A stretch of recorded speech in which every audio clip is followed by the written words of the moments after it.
Shalom. Puji nama Tuhan, saudara. Mari seberapa kita yang ada pada saat ini, kita akan mulai ibadah kita.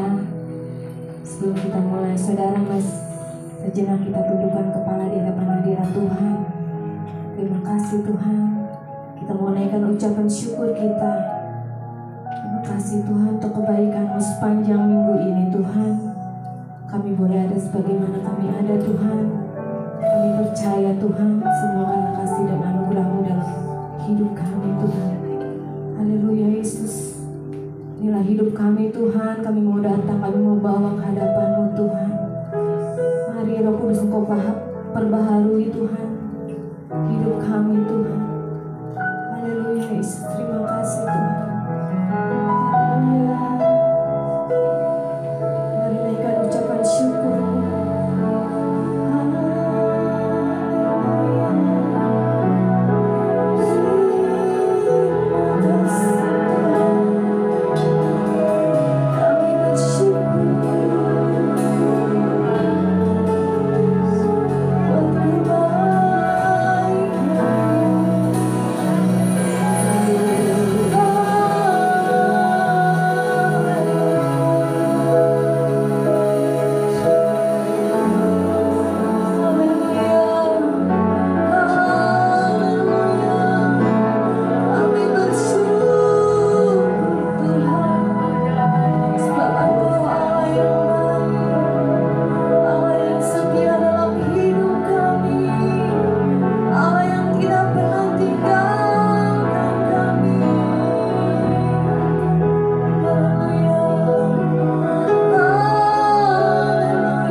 Sekalipun kau ingkari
bersyukur.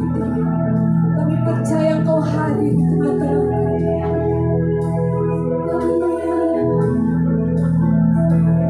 Ku yakin Kau hadir di sini. Ku rasakan kuasa yang tak terbatas. Ku yakin Kau nyata di sini. Kemenangan terjadi di sini. Katakan ku yakin Kau hadir di sini. Amin. Ku yakin Kau hadir di sini. Ku rasakan kuasa yang tak terbatas. Ku yakin Kau nyata di sini. Kemenangan terjadi. Katakan aku yakin Kau hadir di sini Tuhan. Amin. Haleluya. Ku yakin Kau hadir di sini. Amin. Kami yakin Kau hadir di sini Tuhan. Kami rasakan kuasa-Mu.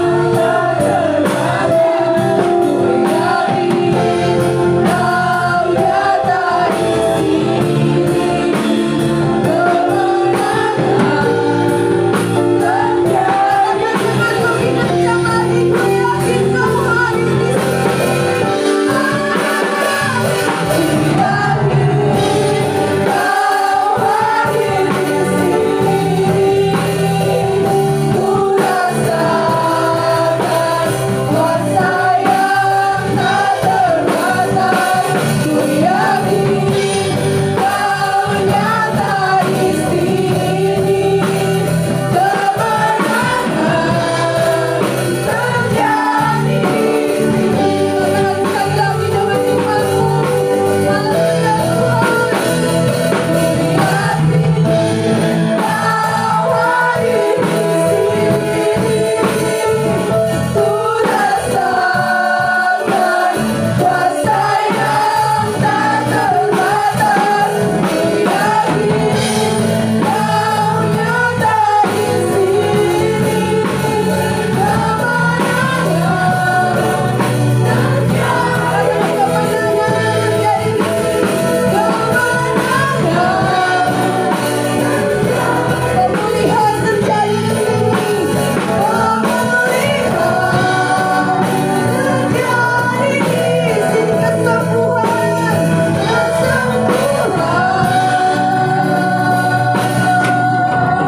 Saudara yakin dengan iman Tuhan hadir di sini, saudara. Amin. Haleluya. Silakan duduk, saudara.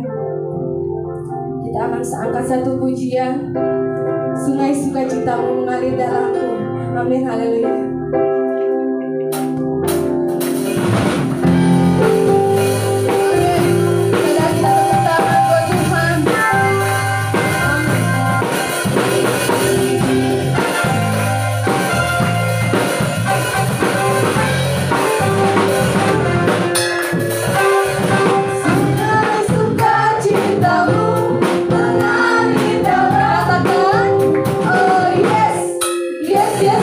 Aku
bercerita, izinkan saya untuk menceritakan kisah kasih Tuhan dalam hidup saya sepanjang minggu ini, saudara.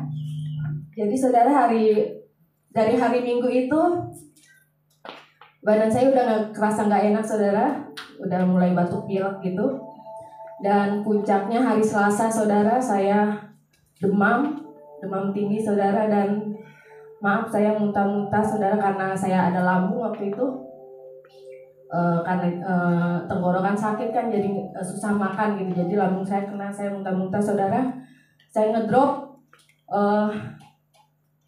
dan saya harus diinfus, saudara, waktu hari Selasa itu.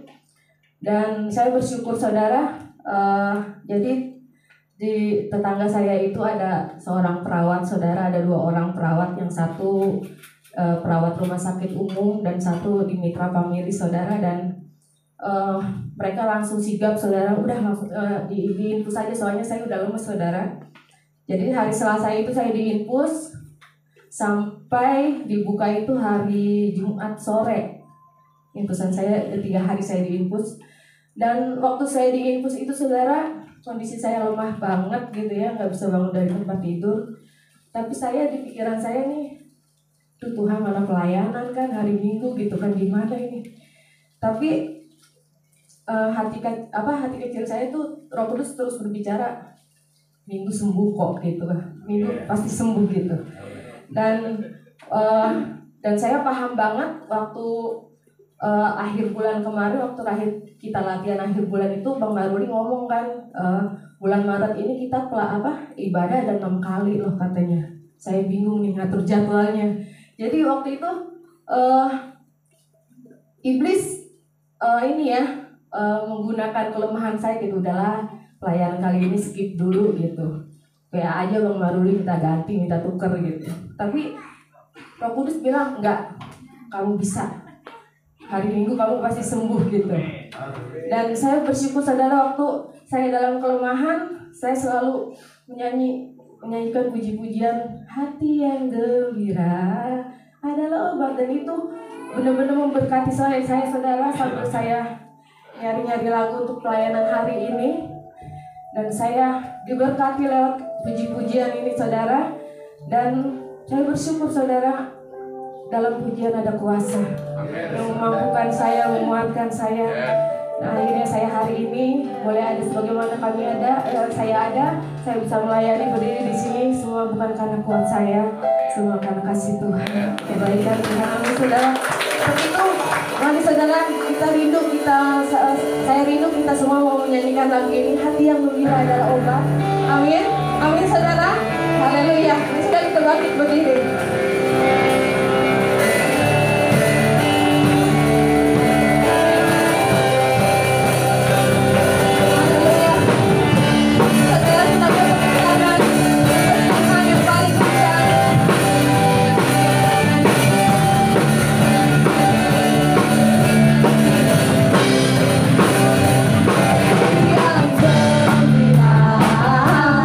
Adalah obat, amin.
sukacita jadi obat yang manjur.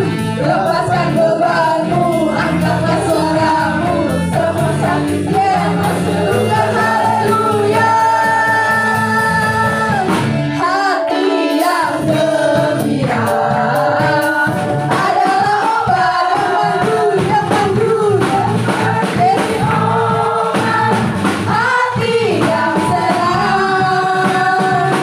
Tapi semangat yang patah berikan pulang hati yang gembira. Hati yang gembira, hati yang gembira adalah obat yang manjur seperti obat hati yang senang. Tapi semangat yang patah berikan pulang hati yang gembira. Tuhan senang hati yang gembira, hati yang gembira. Tuhan senang hati yang gembira, hati yang gembira.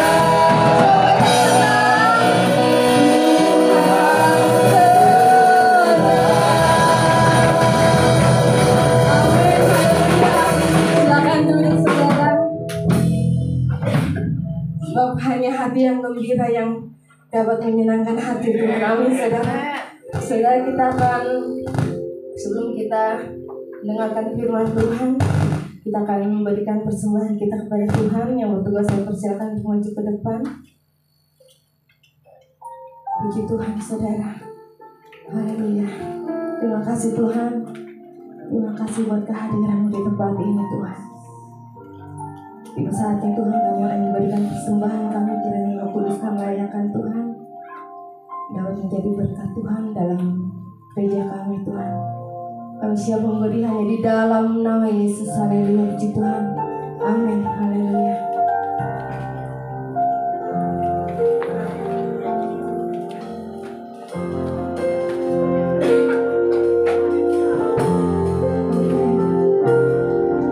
Tuhan yang sempurna dalam rencana-Mu dan karya-Mu, ku serahkan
kuasa Tuhan tetap di dalam kasih Tuhan, di dalam Roh Kudus, di dalam kehidupan kami.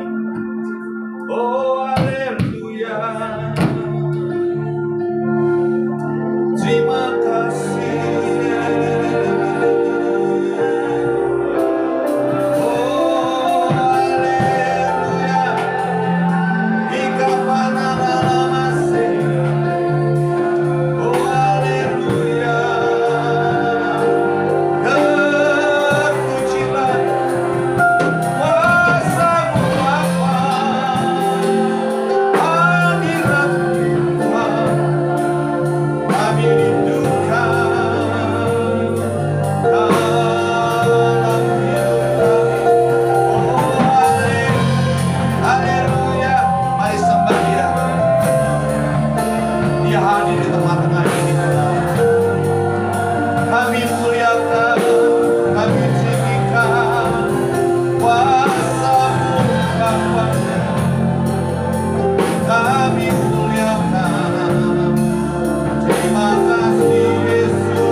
Kami rindu kuasa-Mu Bapa.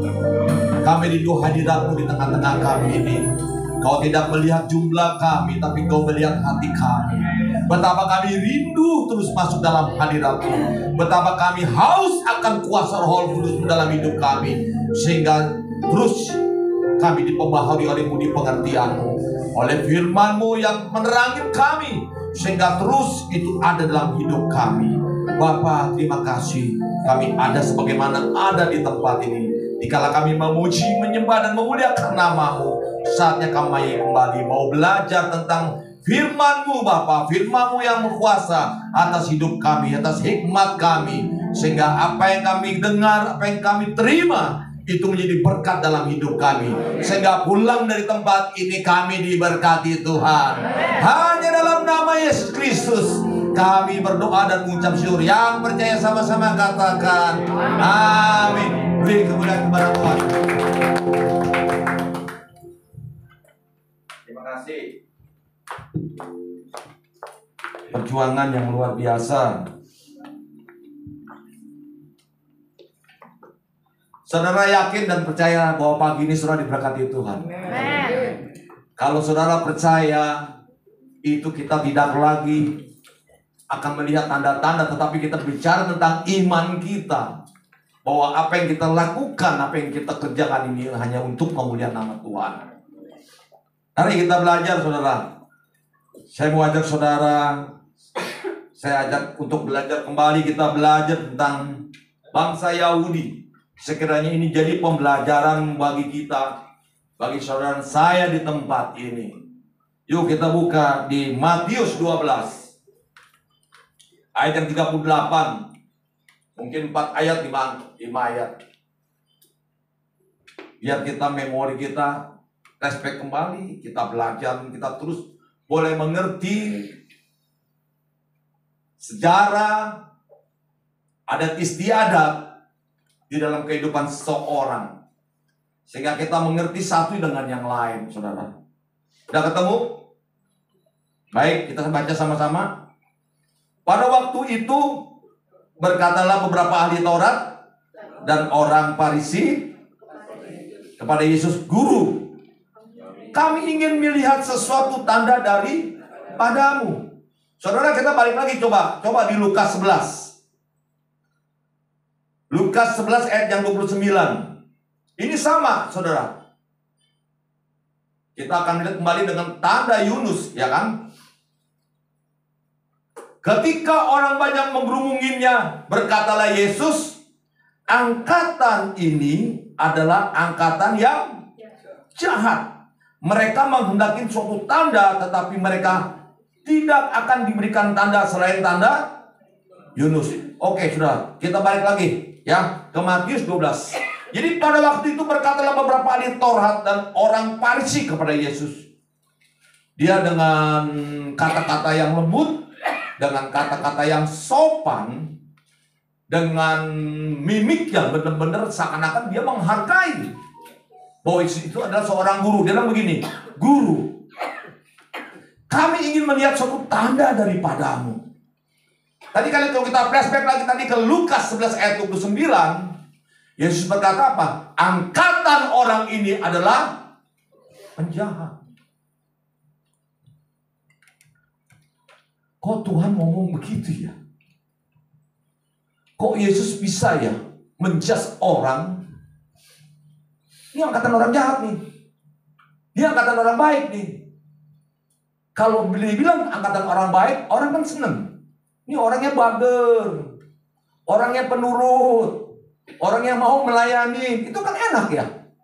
Tapi kalau dikatakan ini angkatan orang jahat, terus saudara mencangnya apa tuh? Wah, ini Tuhan apa-apa? Kok ngomong kayak gini? Seakan-akan gak boleh ngomong keras, seakan-akan gak boleh ngomong yang menyakiti. Tapi kalau saudara pelajaran flashback Yesus perjalanan hidupnya, itu banyak yang gak enak ngomongin saudara. Terus apakah kita mengatakan bahwa Yesus itu bukan seorang guru? Apakah kita mengatakan bahwa dia itu bukan Tuhan? Apakah kita mengatakan bahwa dia bukan juru selamat? Karena dia tidak layak dalam mengatakannya.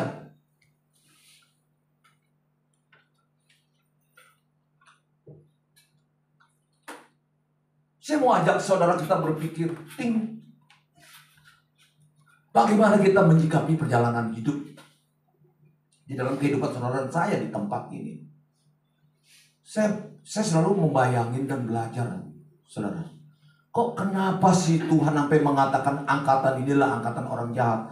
Tetapi dengan perkataannya dia bilang dia seakan-akan menghormatin guru. Guru, kami ingin melihat suatu tanda daripadamu. Pertanyaan yang manis, pertanyaan yang bagus, pertanyaan yang punya mimik dengan sukacita. Tapi Tuhan tahu, karena memang dia adalah Tuhan. Dia tahu isi hati orang. Dia tahu orang itu mau kemana arah bicaranya. Dia mau tahu apa yang sebenarnya dalam pikiran orang itu. Tuhan tahu. Tapi ada orang yang gak suka juga kan? Kenapa? Katanya orang yang apa? Dikatakan Mesias. Tapi kata-katanya coba lihat. Angkatan orang ini adalah angkatan penjahat, saudara. Terbukti nggak sampai sekarang? Halo? Saya mau tanya dulu ke saudara. Terbukti nggak sekarang? Gak ada yang berani jawab? Gak ada yang berani jawab kan? Kalau kita jawab berarti kita ngejaskan. Tetapi saudara perhatikan, bukan perhatian. Perhatikan dengan kejadian yang sekarang dengan Gaza yang terjadi. Karena Yesus ini bicara bukan hanya dengan orang Farisi, saudara. Tapi orang bangsa Yahudi. Bukan hanya sekitar orang Farisi. Pada waktu dia mengatakan angkatan orang jahat itu berarti seluruh bangsa Israel. Bangsa Yahudi. Pada waktu itu. Tapi saya begitu renungin. Kok Tuhan bisa ngomong seperti itu ya? Tapi kalau lihat saudara sekarang sampai perang begitu, dia anak kecil apapun semuanya, dia nggak mau tahu loh. Iya kan? Padahal dia juga beragama. Tapi lihat secara kemanusiaannya, gak masuk logik kan? Bapak, ayo. Pokoknya 1 orang lu matiin bangsa gua, dia bilang 10 orang lu bisa ganti. Itu bangsa Israel. Sampai Tuhan itu mengatakan seperti itu, saudara. Kenapa sih pengen dibawa firman ini? Kita belajar, saudara. Belajar dari satu bangsa, belajar dari satu daerah, adat istiadat mereka, itu menjadi karakter seseorang. Di sini kan kita banyak orang Jawa, orang Sunda, orang China, orang Batak. Itu dengan masing-masing posisi, dengan karakter yang beda-beda. Saya tahu saya banyak teman orang Batak. Kerasnya seperti apa? Karena saya punya saudara juga ada kawin sama orang Batak.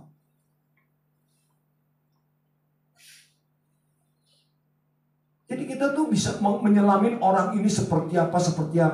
Makanya kalau ada orang yang kelihatannya ada kan orang baik, bagus ngomongnya gitu kan, muji-muji di depan, di belakang bisa ngomongin. Itu orang polisi. Orang Parisi itu kayak gitu. Dia baik ngomongnya. Di belakang dia ngomongin orang ini begini. Nah itu orang Parisi. Kenapa saya katakan orang Parisi? Ini contohnya ada.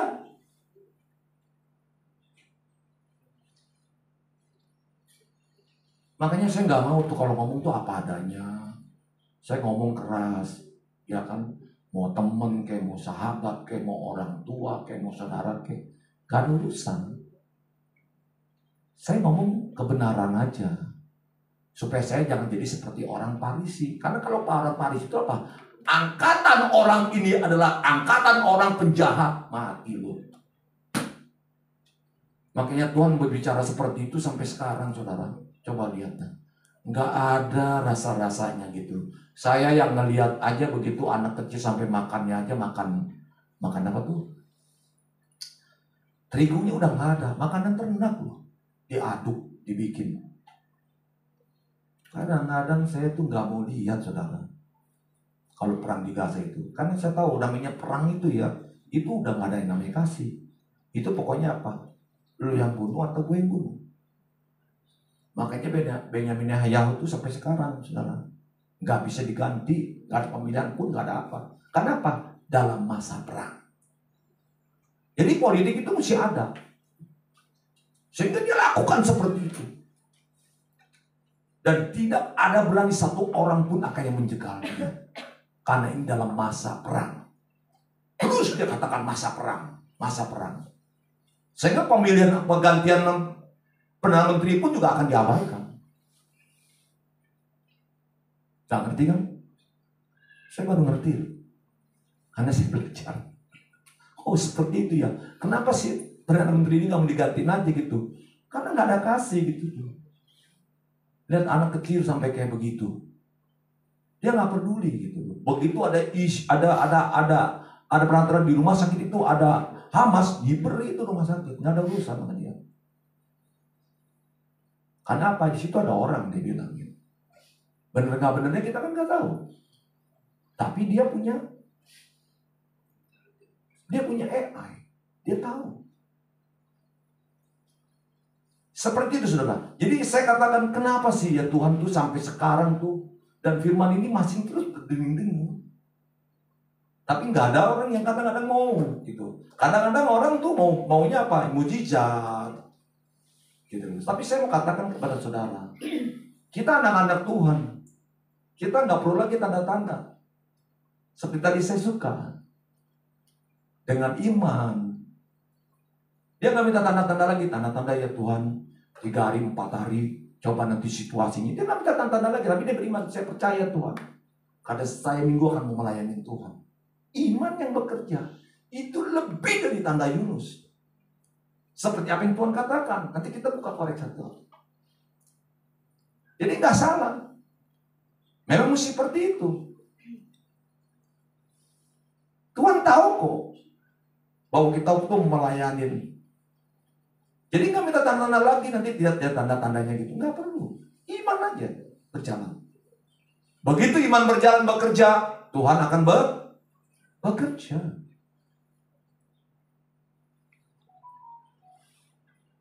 Ini loh saudara, kenapa sampai Tuhan itu mengatakan seperti itu ya, yang tadi seperti saya terangkan. Angkatan orang ini adalah angkatan penjahat. Wah itu kata-kata yang gak enak saudara. Coba aja ya, saudara kalau dicap sama teman, sama sahabat kita. Itu keluarga gak bener tuh. Itu keluarga penjahat. Marah gak? Wah, bawa golok. Apa lu? Dia bilang, siapa lu bisa mengatakan itu seperti itu sama keluarga saya? Jangan kata ngomong itu, dikatakan aja itu keluarga brengsek. Marah kita. Setuju gak? Setuju ya? Jadi kalau Tuhan mengatakan sampai kayak begitu, ya itu kenyataannya. Bukan dia bilang itu Tuhan kok ngomong begitu ya? Oh itu hamba Tuhan kok kenapa ngomongnya begitu ya? Kasar ya tuh hamba Tuhan. Itu hamba Tuhan tuh gak boleh tuh ngomong begitu. Gak pantas dia jadi hamba Tuhan. Apalagi udah naik mimbar, udah apa. Kita hanya bisa menjadi seperti itu kalau memang itu betul. Makanya kita pun hati-hati. Kenapa saya bawa ini? Supaya kita bisa mengerti. Tuhan juga bisa marah. Jadi kalau saudara di tempat ini ya, kita bisa marah.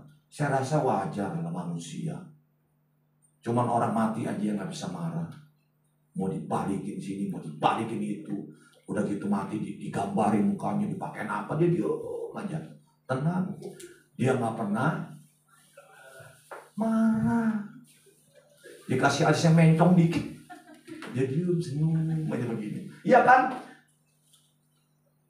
Dikasih di sini hitam-hitam 2. Digambarin lagi pada perculan. Yang marah siapa? Keluarga. Orangnya mah kagak marah. Nah itu yang harus kita ngerti.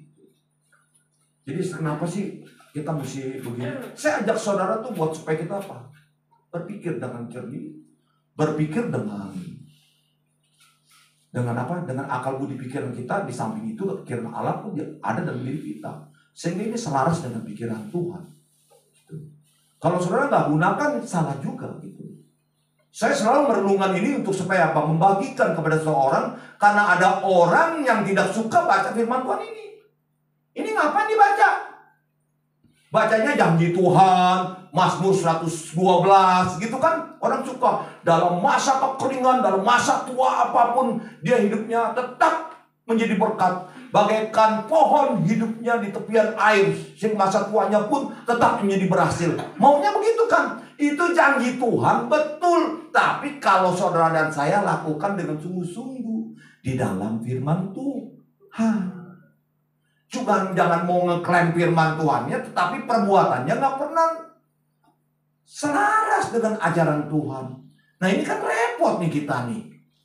Kita maunya dengar firman Tuhan yang enak-enak, tapi hidup kita gak selaras dengan Tuhan. Metong itu namanya. Tahu metong?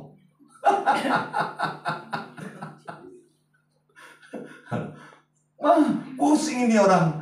Kalau orang udah punya pikiran begitu, metong tuh ya udah mati dah. Ini mah orang susah dicerna cara berpikirnya gitu loh. Saya membangkitkan seseorang, saudara, adik saya sendiri itu setengah mati loh. Saya rubah cara berpikir dia masih tetap mau kayak begitu. Sehingga pada waktu kita bicara tentang masuk firman Tuhan, sekata-katanya apa? Sepikiran dia apa? Dia terima, tetapi dia membangun tembok cara dia menjawab. Wah ribet saudara. Kita bantu dengan keuangan, tetapi kalau dia tetap kita ajar dia dengan firman Tuhan, dia nggak mau, dia membuat tembok dalam diri dia. Gimana mau ditolong orang ini? Contoh anak kita bilang, lu udah kuliah ya, lu mesti kerja lah, lu mesti begini. Kenapa? Kita siapin buat masa depan dia. Supaya apa? Supaya pada waktu dia kalau married dapat kakinya kaya, nggak ada masalah. Tapi pada waktu dia dapat suami kekurangan, dia kan mesti bantu kerja. Apalagi dia nggak bisa kerja. Bukan dibikin susah sama suaminya. Anak-anak muda, Engkau harus berkarya, walaupun kau perempuan. Sehingga laki-laki akan melihat engkau. Zaman dulu sama zaman sekarang itu beda, bro. Beda, sis. Nggak sama. Nggak sama cara berpikir kita. Makanya kadang-kadang ya kalau kamu tuh yang muda-muda ngomong sama yang umur kita begini, kalau dia nggak benar-benar jalan cara berpikirnya, knowledge nggak bekerja, nggak nyambung. Benar, saya bilangin nggak nyambung. Karena saya itu mesti masuk. Bagaimana saya mesti khotbah kepada anak-anak muda kalau otak saya pikirannya seperti orang tua terus? Pulang dari tempat ini anak muda bilangin, tuh pendeta ngomong apa? Gua kagak ngerti. Ini yang kerja. Selaras dengan firman Tuhan. Sehingga pada waktu orang itu terima, orang itu merasa puas dan dia merasa diberkati Tuhan. Hanya cuma satu kata. Gak semuanya firman Tuhan. Ada orang yang nangkep firman Tuhan, ini diambil bagian ini diambil bagian. Tapi itu semuanya positif. Sehingga dia pulang senang. Gue merasa diberkati sama hamba Tuhan itu. Begitu gue dengar firman ini. That's it. Itu aja. Bagaimana kita menyikapinya? Nah itulah yang saya bilang katakan. Firman Tuhan kita harus mesti belajar. Tapi knowledge kita gak mau kerjakan, juga gak mau belajar. Nggak seimbang, bro, sis. Saudara akan mengalami kesulitan. Hidup ini mesti seimbang apa enggak? Seimbang ya. Harus seimbang. Kalau nggak seimbang, semuanya berantakan. Apalagi kita makin tua nih. Tanpa sengaja, tanpa apa, perempuan lebih bawel. Ya ngomong ini, ngomong itu. Kadang-kadang ngomongnya juga, kalau sekali, memori. Kayak rekaman baru. Dia ngomong lagi, tadi ngomong lagi. Waduh, iya tadi udah ngomong. Oh iya, maksudnya buat ingetin. Oh iya benar, masih ngerti. Tapi itu bisa terjadi. Itu akan terjadi. Nah, bagaimana kita menyikapi hal-hal yang seperti ini? Ya, jadi saya mau ajak saudara supaya apa? Supaya kita ngerti. Jangan jadi kita orang Farisi. Guru, kami ingin melihat suatu tanda daripadamu. Yang kedua kita jawab ya. Tetap jawabnya kepada mereka. Yang 39. Angkatan yang jahat, yang tidak setia ini menuntut suatu tanda. Tetapi kepada mereka tidak akan diberikan tanda selain tanda Nabi Yunus. Saudara tahu perjalanan Nabi Yunus? Tahu ya? Kenapa sih orang Farisi, orang Israel ini minta selalu tanda? Karena dia nggak percaya, saudara. Kenapa dia nggak mau percaya? Dia nggak mau buka hati. Dia nggak mau terbuka. Sehingga dia nggak percaya bahwa Yesus itu adalah Mesias. Sehingga dia terus menuntut minta tanda, terus menuntut tidak tanda. Makanya Yesus bilang, aku tidak akan memberikan tanda selain tanda satu, Nabi Yunus. Saudara pelajarin dengan Nabi Yunus. Saya mau kasih saudara cara berpikir. Kita tidak berdebat untuk firman Tuhan. Saya mau apa? Mau kasih saudara pikiran. Kalau Nabi Yunus, saya nggak bilang dia ceritanya begini dia. Karena kalau pemberontakan itu saya akan cerita lagi, ambil lain. Ya, saya bisa masukkan ke situ. Karena Nabi Yunus itu memang berontak. Oke? Tetapi saya tinggal ambil itu. Saya tahu mau ajak saudara untuk berpikir. Kenapa harus Nabi Yunus? Kenapa Tuhan bilang Nabi Yunus? Itu Tuhan mau mengingatkan mereka. Supaya berpikir mereka tuh masuk dalam pikirannya Tuhan. Saya mau tanya saudara. Nabi Yunus masuk ke mulut ikan itu hidup apa mati? Hidup. Ayatnya ada nggak? Tolong kasih tahu saya ayatnya.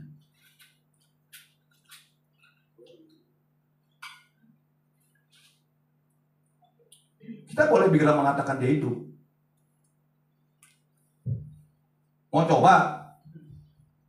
Kita ditelan satu ruangan yang baunya kayak begitu. Mati Pak hidup. Coba pikiran kita dirubah. Saya belum discuss loh sama gembala. Saya tidak menjudge itu hidup atau mati. Saya cuma mau cara berpikir saudara. Dan saya tidak juga untuk menjudge saudara. Hidup mati itu pikiran saudara. Kalau saya punya pengertian sendiri. Saya ajarin kepada saudara ya. Kalau ada nanti bilangin, Yunus mati di hidup di ikan, kasih tahu saya. WA saya tahu kan. Gitu. Kalau dia juga mati, kasih tahu saya. Tapi kalau saudara pelajarin, saudara akan bisa berpikir sendiri. Oh, begitu. Misteri Tuhan itu kadang-kadang Tuhan mau untuk saudara dan saya percayain secara sendiri loh. Bukan semuanya mau disuapin terus dengan firman Tuhan. Ini susu, ini ayam, ini babi hong, terus begitu. Enggak. Ikut Tuhan enggak seperti itu. Makanya saudara belajar, saudara berpikir, tapi positif. Wah ini rame saudara kalau saya lanjutin. Makanya saya enggak menjudge saudara bahwa saudara bilangin hidup, yaitu hak saudara. Saudara yang bilangin mati pak, secara gini, ya itu nggak apa-apa pikiran saudara. Karena kita masing-masing punya pengalaman Tuhan. Tapi kalau saudara pelajarin terus, nanti saudara akan ngerti. Oh iya ya. Mati apa hidup ya? Nanti saudara sendiri. Saya bikin sesuatu yang membuat saudara menjadi selalu tanda tanya besar.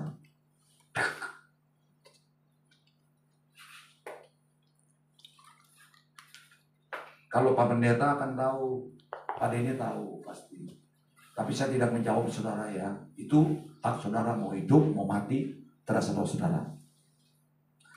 Angkatan yang jahat, yang tidak setia ini menurut suatu tanda, tetapi kepada mereka tidak akan diberikan tanda selain tanda Nabi Yunus. Oke. Sebab seperti Yunus tinggal di dalam perut ikan 3 hari 3 malam, demikian juga anak manusia akan tinggal di dalam rahim bumi 3 hari 3. Saya mau tanya, waktu Yesus 3 hari 3 malam di bumi itu mati apa hidup?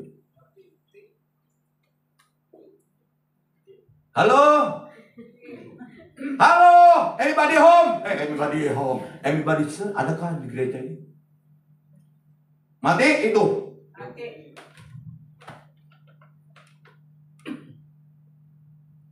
Saudara akan bisa menjawab nanti. Bukan saya yang menjawab. Tapi biar pikiran saudara.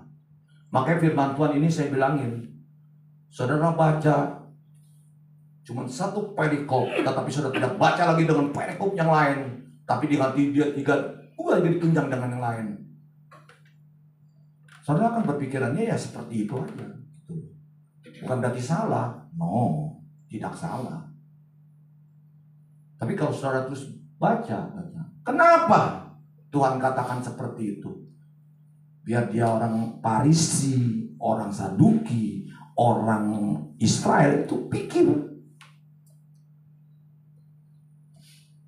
Gue berikan satu tanda itu, cuma hanya satu.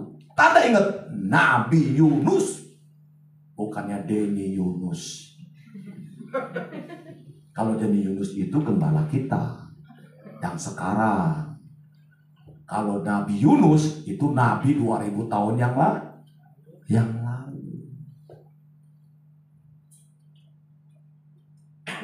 Kalau saudara pelajarin terus, memang ini kalau saudara pelajarin ya, ini sejarahnya ada, ceritanya ada.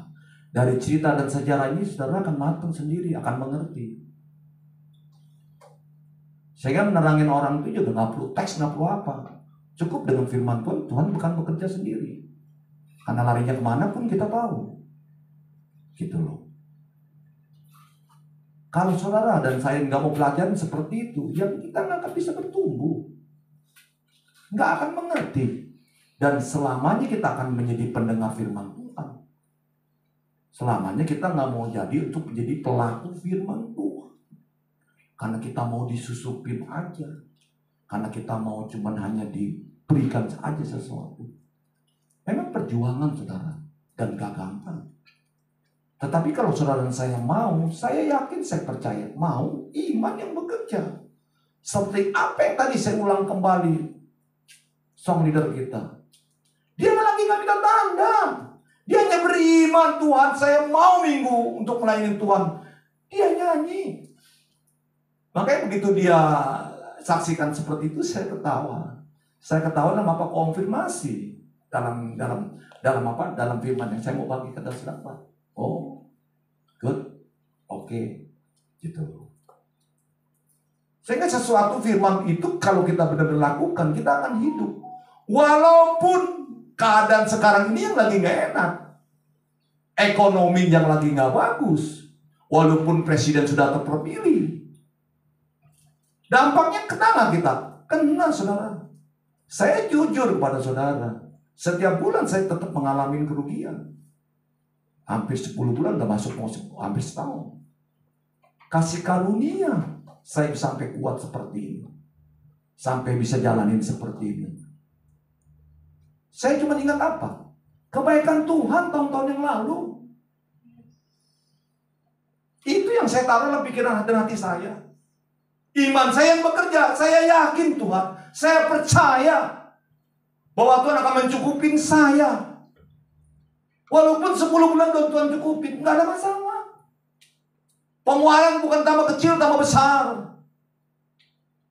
Saya cuma bilang sama Tuhan, Tuhan tahu bahwa apa yang ada di pundakku. Kalau Tuhan nggak bikin kuat, nggak kuat Tuhan, jujur. Tapi Tuhan yang membuat kekuatan itu. Jadi saya nggak bisa tanda-tanda lagi. Ntar ya tanda-tanda ya. Kalau gua udah ada penjualan mobil ini baru gua bantu ya. Nggak bisa saudara. Nggak bisa gitu. Dinginnya minta ampun nih. AC-nya. Nggak bisa gitu saudara. Tetap ada orang yang mesti disuplai. Mesti ada orang yang mesti untuk diberi. Nggak bisa bilangin, kan gua rugi bulan ini. Cengli nggak saudara ngomong begitu? Cengli dong. Gua rugi loh bulan ini, gua nggak bisa bantu lo. Gua nggak ada kemasukan. Bagaimana gua bisa kasih lo? Bagaimana gua bisa kasih uang ucapan syukur atau dia namanya perpuluhan? Gua nggak masuk duit. Saya katakan orang yang bilang punya pikiran begitu nggak apa-apa, biarin aja. Tapi kita yang tingkat kerohaniannya udah lebih tinggi, nggak akan seperti itu. Tetap memberi. Walaupun dalam kekurangannya. Itu perpuluhannya dari mana? 10%-nya dari mana? Orang dagang rugi. Saya katakan mas saudara, Tuhan itu tidak pernah berhutang. Makanya Tuhan berkati kita dari lalu-lalu. Ingat kebaikan Tuhan. Tetap memberi. Tetap membantu orang. Walaupun kadang-kadang kita juga berpikir sama sudah pikirannya. Loh gimana ya? Kita ini pengeluaran terus. Dan gak kecil loh sebulan. 40 juta, 50 juta. Setahun berapa duit? Praktek jauh. Buat bisa beli rumah loh.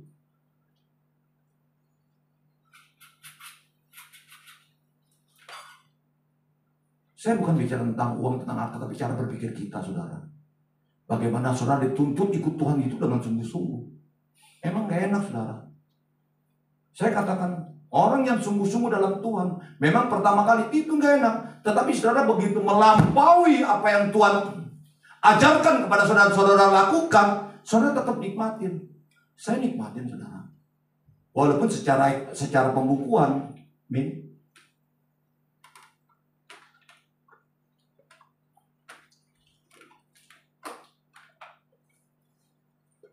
saya nggak mau jadi itu beban dalam hidup saya.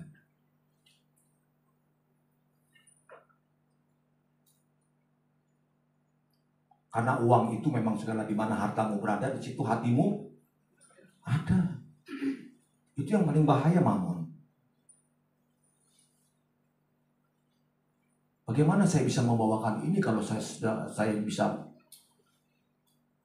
rem semuanya. Saya nggak memberi lagi, saudara. Karena memang nggak ada kemasukan.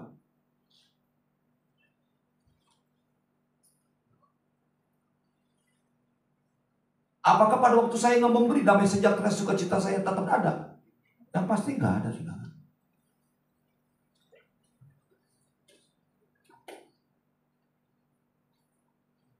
Sulit ya ikut Tuhan ya. Oh itu kan Pak Hendy lain lagi duitnya banyak. Bukan ngomong begitu. Orang yang kaya lebih saya aja mau kasih bantu orang yang setengah mati pelitnya. Tergantung orang. Jangan bilang oh Pak Hendy kan masih nggak punya ini punya itu. Jangan ngomong begitu. Yang lebih hebat lagi gitu kan banyak orang begitu. Oh orang yang bodoh tuh ngomongnya begitu. Lain. Pokoknya punya ini punya itu dah lah. Konteksnya lain saya bilang. Bukan seperti itu konteksnya saya bilangin. Bukan punya ini punya itu. Tapi hati kita ini mau memberi atau tidak. That's it kok itu aja. Kenapa mesti bawa yang lain? Itu alasan. Saya katakan itu loh. Maka saya bilang, waduh pikiran lu sakit nih. Saya bilang, lu gak cocok nih cara pikir lu. Lu ngomong-ngomong, dia bilang, kok gue masih satu aja. Dia bilang, gue masih ke gereja. Lu kira gue bangga lu ke gereja, gue bilangin. Kalau cara berpikir lu begini ke gereja, lu gak ada gunanya, gue bilang. Orang ke gereja itu dapat pencerahan, cara berpikirnya, cara berimannya dirubah. Bukan minta tanda-tanda melulu kayak orang Farisi. Saya keras saudara bicara sama adik saya. Tapi dia gak mau terima juga. Kalau gak mau terima juga ya udah gak bisa masalah. Tetap gue masih subsidi lu kalau lu datang. Lu keluar.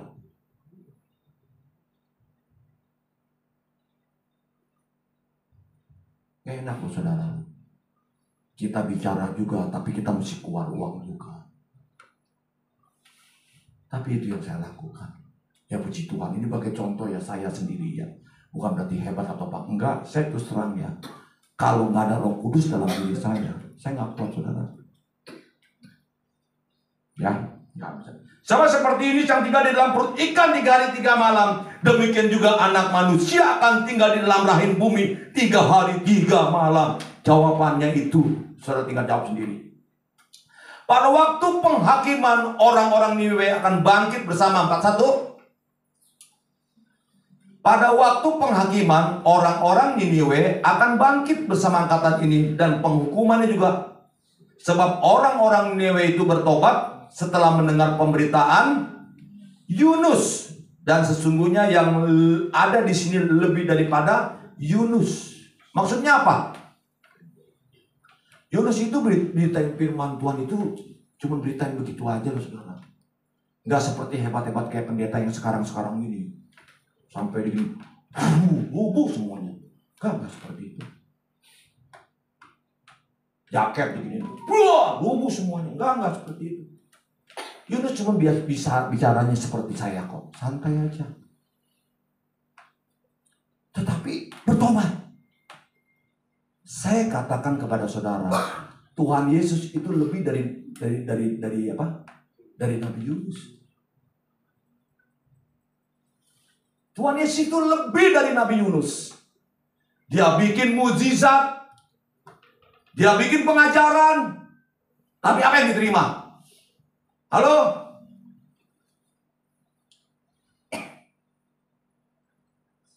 Gak ada tuh.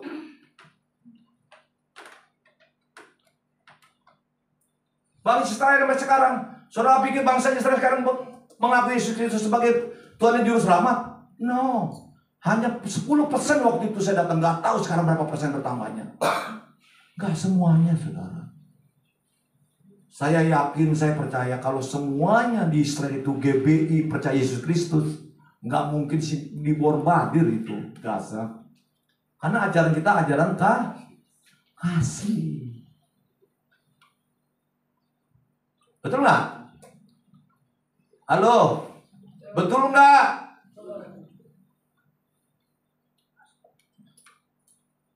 Malah dia punya semboyannya gila-gilaan gitu.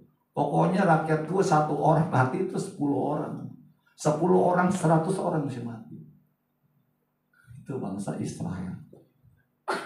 Makanya Tuhan bilang katakan, bangsa yang penjahat ini. Aduh saya bilangin. Saya perenungin, pikirin, aduh Tuhan. Saya bilang, Tuhan sampai ngomong begitu kerasnya. Saya bilangin. Tapi terbukti saudara. Sampai sekarang. Siapa yang suka menonton CNN? Saya kadang-kadang nonton CNN, saudara. Walaupun saya nggak ngerti bahasa Inggris. Tapi saya suka nonton. Saya lihat, saya ngerti. Kadang-kadang ada sedikit-sedikit. Oh, maksudnya ini nih. Supaya ngelatih saya punya ini. Walaupun ke luar negeri saya nggak pernah ngomong gitu loh. Anak saya yang ngomong. Tapi begitu saya bawa pendeta ke Singapura, saya yang mesti ngomong. Sampai sakit migrain setengah. Kenapa? Saya pikir ini ngomongnya apa ya? Itu bahasa Inggrisnya apa ya? Sakit. Karena memorinya keluar lagi kan, mesti ngomong, mesti apa gitu. Lagi saya ngomong lagi begini-begini. Si orang Singapura dia apa? Dia ngomong Indonesia. Ini mah enak udah. Saya bilang dia ngajakin ngomong Indonesia. Tapi kalau ke tempat yang Australia gitu nggak berani saya ngomongnya. Bisa duduk aja saya gitu loh. Tapi kalau nonton itu saya tahu kan arah alurnya ceritanya, dia bahasa Inggrisnya aku bisa nangkep sedikit. Balasnya itu yang sulit. Saya suka saudara. Kadang-kadang kalau TV luar itu kan lebih akurat ya. Dia itu kalau memberitakan sesuatu itu lebih akurat.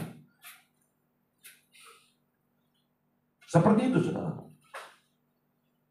Jadi saya katakan saudara, Yesus itu lebih daripada Nabi Yunus. Tapi bangsa Parisi, bangsa Israel tetap gak mau mengakuinya. Bagaimana dengan saudara dan saya di tempat ini? Begitu saudara mendengar firman Tuhan seperti ini, bangsa Parisi itu, bangsa Israel itu keras kepala itu lebih keras gitu. Kalau orang bangsa Sunda tadi bilang dasar berukul, dia lebih dari berukul, saudara. Dia bukan lebih dari berukul, kepala batu. Kerasnya tuh seperti itu gitu loh. Kalau berukul itu kan masih ngomongin, masih diapain, dia mesti bisa ngikut, oh ya bener nih orang ngomong. Tapi kalau dia nggak mau dengerin orang juga, nah itu lebih dari berukul namanya. Persis seperti orang Parisi, keras kepalanya. Kenapa? Kadang-kadang tuh orang kan bilangin, Pak nggak boleh begini-begini Pak, ini gini. Oh iya gitu kan. Orang terima kan gitu loh. Tapi kalau memang itu bagus gitu kan. Tapi kalau orang itu bagus tapi nggak mau dijalanin juga, nah itu lebih dari berukul saudara. Hati-hati. Sekalipun kita ngerti firman Tuhan, tapi kadang-kadang anak bisa ngomong sama kita, oh iya. Bisa melalui anak, bisa melalui teman, bisa melalui sahabat, bisa melalui kolega kita, siapapun gitu. Sehingga itu mencerahkan cara berpikir kita. Bukan berarti seakan-akan kita ngerti firman, gue yang paling benar nih. Wah itu yang bahaya. Orang yang mengatasnamakan bahwa dia yang paling benar, itu yang paling bahaya. Saya sering mengatakan itu kepada anak-anak saya, tidak kepada orang lain, kecuali di mimbar. Yang paling bahaya adalah bahwa merasa diri kita ini paling benar. Itu yang paling bahaya. Tapi kalau kita bicara tentang firman Tuhan, itu kan bicara tentang kebenaran. Karena kebenaran itu kan milik Allah. Nah masalah saya bicara seperti ini, yang kompet kan saudara saya, kehidupan saya. Benar atau tidaknya. Makanya pendeta kalau berani ngomongnya nggak keras, nggak kenceng, ya saya juga pertanyakan gitu. Musiknya harus berani. Kalau dia merasa ikut Tuhan dia benar-benar, dia harus mesti berani kencang. Sekalipun mungkin masa lalunya, lu dibilangin, dulu lu gak begitu hidupnya. Kan orang bisa berubah. Mungkin 3-4 tahun yang lalu dia masih seperti itu, tapi sekarang dia udah komit sama Tuhan. Sehingga dia berani mengatakan seperti itu. Sehingga orang ini konsisten. Saudara, hidup kita tuh mesti konsisten dalam Tuhan. Tuhan tuh gak mau kita diambang-ambang terus gitu loh. Yes or no. Yes or no. Gak mau begitu tuh. Tuhan tuh mau kita benar-benar tuh konsisten. Di dalam dia. Kita gak ke kiri ke kanan. Orang lain mau ngomong si A begini-begini, si A B begini-begini. Sebodoh tuh ini. Yang penting gue begini aja sama Tuhan.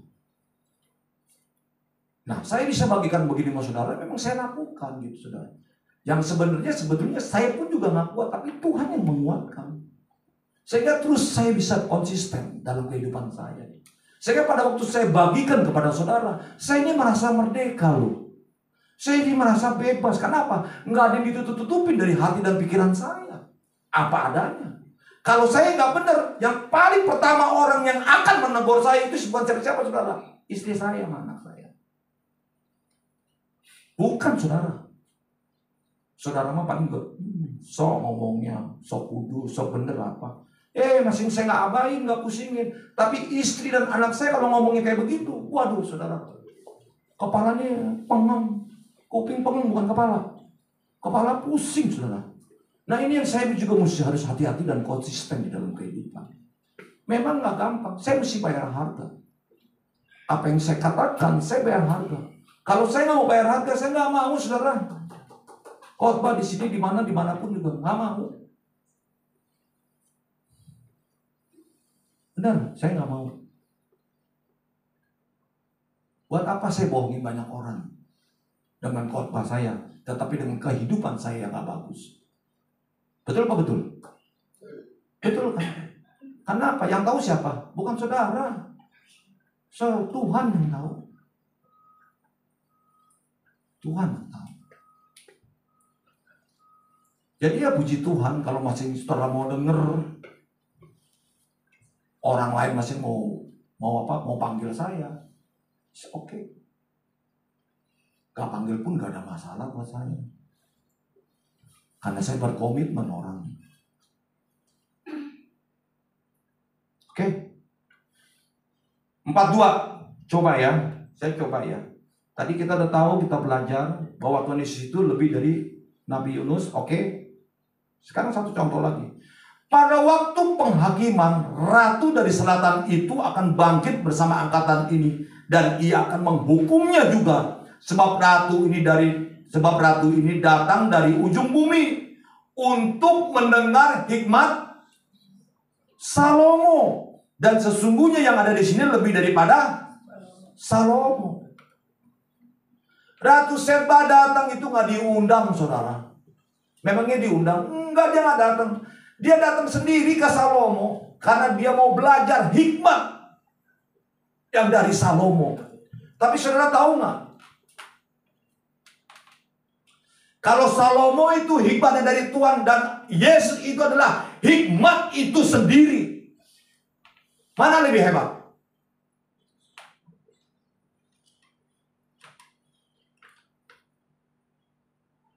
Kalau Salomo hebat akan hikmat, tetapi Yesus adalah hikmat itu sendiri. Dan bangsa Yahudi nggak tahu seperti ini. Tapi saya bersyukur kepada saudara dan saya bisa menyampaikan firman ini sehingga saudara bisa mengerti bahwa hikmat itu adalah Yesus itu sendiri.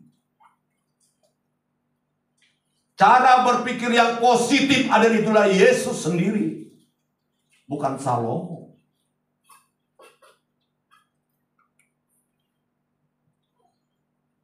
Berapa banyak saudara dan saya di tempat ini kita mengerti perjalanan kita bersama Tuhan seperti apa? Ya.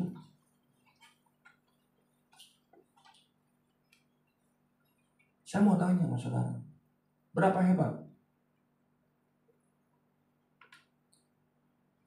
Berapa hebat kita sama Tuhan? Apa yang sudah Tuhan lakukan? Apa yang sudah kita lakukan kepada Tuhan? Saudara berpikir, dengan saudara memuji menyembah Tuhan, apakah Tuhan bersayang kepada saudara? Saya tanya sama saudara, apakah dengan cara memuji menyembah Tuhan, apakah Tuhan sayang kepada saudara? Atau ada orang yang tidak memuji menyembah, apakah Tuhan tidak sayang kepada mereka? Ini cara berpikir yang baik, yang benar gimana nih? Apakah saudara dan saya belajar firman Tuhan, apakah Tuhan sayang kepada saya? Lebih. Halo? Saya katakan kepada saudara, Tuhan tidak tambah sayang. Yang pasti kalau saudara baca firman Tuhan, saudara memuji menyembah Tuhan, saudara nyanyi Tuhan, saudara yang lebih sayang kepada Tuhan. Tapi Tuhan mah tetap sayang kepada saudara. Kasih dia mah gak pernah hilang dari kita. Yang hilang itu kita sendiri yang jauh dari dia. Nah itu yang saya bilang pemberontakan di dalam diri kita. Kasih Tuhan itu gak ada dalam diri saudara dan saya di tempat ini. Sekalipun ada orang yang tidak baca firman Tuhan di gereja ini, Tuhan tetap sayang kepada dia. Masalahnya dia tidak mau dengar firman Tuhan. Dia gak sayang sama Tuhan. Itu yang menjadi masalah. Ngerti ya kata-kata saya ya? Tuhan itu tetap sayang kepada saudara dan saya di tempat ini. Sekalipun saudara memuji menyembah Tuhan, sekalipun saudara tidak memuji dan menyembah Tuhan, sekalipun saudara membaca firman Tuhan, belajar firman Tuhan, ataupun tidak baca firman Tuhan, Tuhan tetap sayang kepada saudara. Kalau saudara sendiri yang tidak memuji menyembah Tuhan, atau saudara sendiri yang tidak membaca firman Tuhan, itu masalah saudara sama Tuhan, bahwa saudara itu tidak mensayangi Tuhan. That's it, itu. Itu pilihan saudara.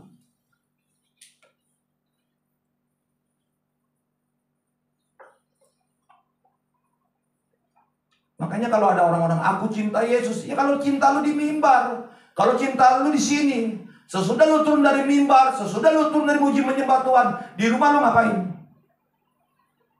Itu jadi masalah. Pada waktu lu orang lihat susah, gua susah nih. Tapi begitu lihat orang susah, Tuhan bilang suruh beli. Sekali lu punya uang 50.000 nih, memberi atau tidak? Itu masalah saudara sama Tuhan. Tapi kalau saudara Tuhan bilang beri. Itu yang gak gampang saudara. Boro-boro orang muji jembat Tuhan yang setengah mati, baca firman Tuhan aja setengah mati, apalagi memberi uang kepada orang lain. Hitungannya akan berlipat-lipat ganda, kuadrat. Itu hukumnya. Saya bicara sama saudara, saya gali kita di dalam firman Tuhan ini. Sebenarnya kita ikut Tuhan ini sepertinya mau apa sih kita?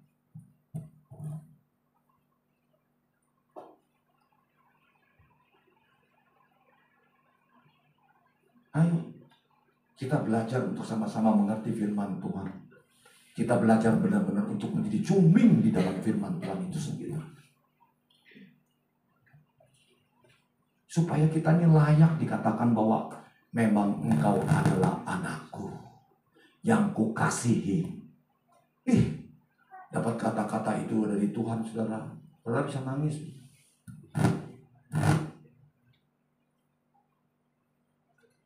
Saudara mau diberkati Tuhan? Halo, mau? Sekalipun gak enak. Kalau enak sih amin. Tapi sekalipun gak enak. Dalam keadaan sakit, dia puji Tuhan tuh. Masih tetap beriman, dia kuat. Akhirnya dia berhasil dan dia bisa melayani. Saya mau khotbah ini gak gairah loh, saudara. Ditekan habis-habisan. Karena di satu posisi dengan situasi dan ekonomi, di suatu saat lagi dengan pikiran. Sampai saya tadi bicara sama istri saya. Saya ini gak terlalu pusing sama keluarga saya. Tapi saya pusing dengan keluarga orang tua saya.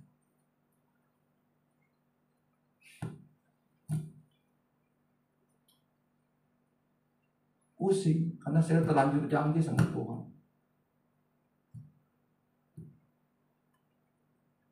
Karena saya sudah terlalu dekat dengan Tuhan, saya mesti terus kuat di dalam Dia. Sekalipun gak enak.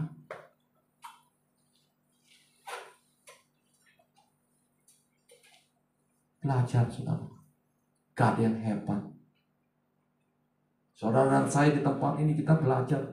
Sekalipun diterpa dengan angin ribut, angin topan kek, angin apa kek,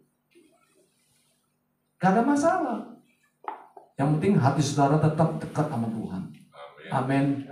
Saya undang pemusik. Saya kalau ingat lagu ini, pasti saya ingat janji Tuhan itu pasti ada. Karena saya yakin, saya percaya setiap janji Tuhan itu ya dan amin.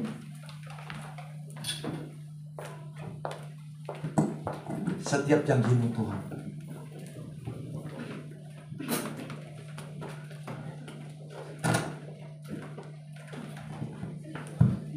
Haleluya. Lagu favorit. Saya suka dengan lagu ini.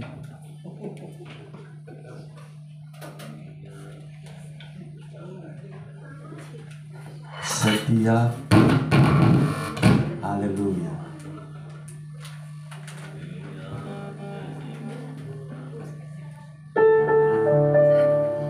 Setiap janji-Mu Tuhan ku simpan dalam lubuk hati. Amin. Haleluya Yesus. Lewati setiap masalah, setiap tetes air mata dalam hidupku. Janji-Mu menopang hidupku, kasih-Mu menuntun langkahku dalam setiap waktu. Penolongku yang aku percaya. Setiap janji-Mu. Sedang bangkit berdiri saudara. Haleluya. Setiap janji-Mu Tuhan ku simpan dalam lubuk hatiku.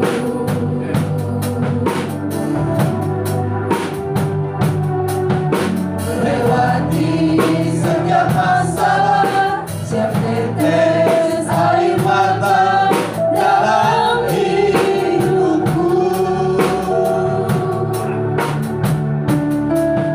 Kasih-Mu menopang hidupku, kasih-Mu menuntun jalanku dalam setiap waktu.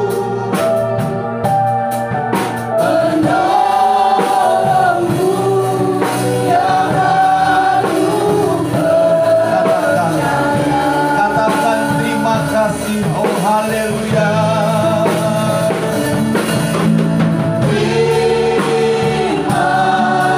kasih buat kasih setiamu. Penyertaan-Mu sempurna, janji-Mu tak pernah terlambat. Menolong, oh terima kasih.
Haleluya.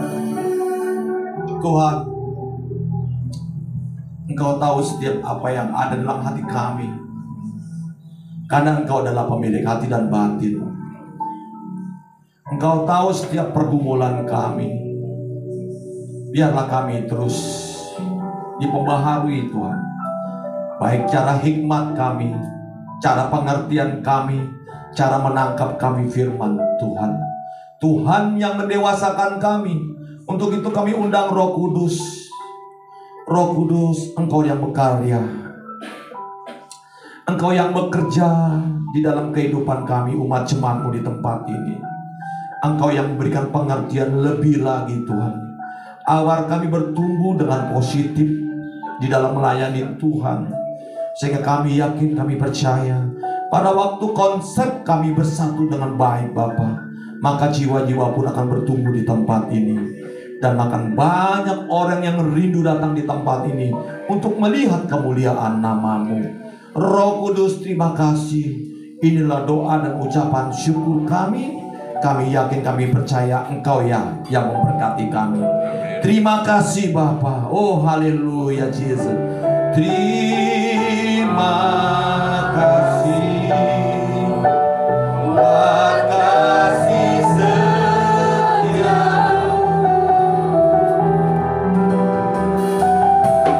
Penyertaan-Mu sempurna, janji-Mu tak pernah terlambat.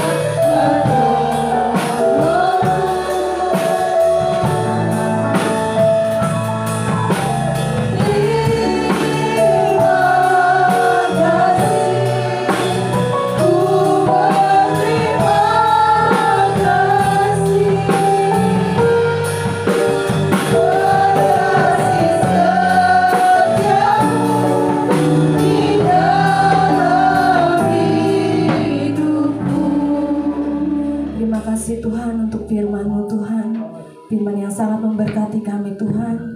Dan untuk wakil gembala kami Tuhan, kiranya Engkau memberkati dia Tuhan, dalam pelayanan, dalam keluarga Tuhan, Engkau berkati. Kami tutup firman ini Tuhan hanya di dalam nama Tuhan Yesus. Haleluya, puji Tuhan, amin. Silakan duduk saudara. Terima kasih untuk Pak Hendy, firman-Nya sangat memberkati kita semua.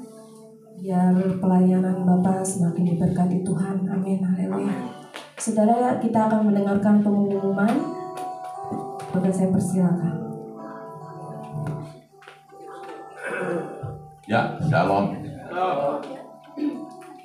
Pertama-tama kami ucap terima kasih untuk Bapak Hendy Dinardi buat firman-Nya untuk siang hari ini. Singkat tapi jelas, konsisten. Kalau mau iring Yesus, banyak masalah boleh saudara-saudara ya. Kalau kita mau mundur, pasti banyak iring Tuhan, pasti masalah terlalu berat kita ingin mundur. Itu kita harus ingat kasih Tuhan yang dulu pernah menolong. Saya kalau nggak ingat kasih Tuhan, udah nggak tahu saya, mungkin saya udah tinggalkan Kristen. Pertolongan Tuhan luar biasa. Jadi itu yang saya ingat.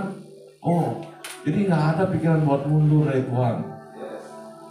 Mau mundur dari gereja mungkin, tapi mundur dari Tuhan nggak mungkin ya.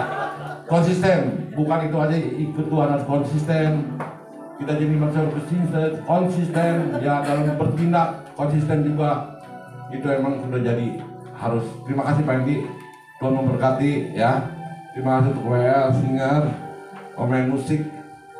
Ibadah minggu depan yang bertugas minta nanti di WA grup Cool di gereja ya Pak, di gereja hari Jumat jam 7.30 ya, 7.30 jam 7 kemarin jam 7.30 tuh bikin tuh ya, jam 7 ya di sini, jangan telat. Cool buat minggu depan PA ya, enggak minggu depannya Pak. Oh ya, setelah ibadah ada PA. Itu aja. 29 Jumat Agung. Oh ya, tanggal 29 kita ada Jumat Agung. Ya, di sini. Minggunya tetap ada ibadah. Jumat Agungnya kita akan dirayakan di sini ya. Itu aja. Jam 10 tetap ya Pak, jam 10. Nanti minggu depannya masih ada, bisa diumumin lagi Pak. Dia 2 kali nggak apa-apa. Jadi ya itu aja.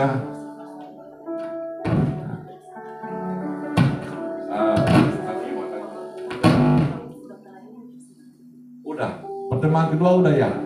Yang putih udah semua. Udah. Jadi satu, udah. Udah, jadi satu ya. Itu aja. Selamat hari Minggu, Tuhan Yesus memberkati. Puji Tuhan, Tuhan Yesus baik saudara. Saudara, kita akan akhiri ibadah kita. Kita semua bangkit berdiri.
Terimalah dengan iman berkat daripada Allah Bapa dan Putra dan Roh Kudus, yaitu di dalam kasih karunia Tuhan Yesus Kristus,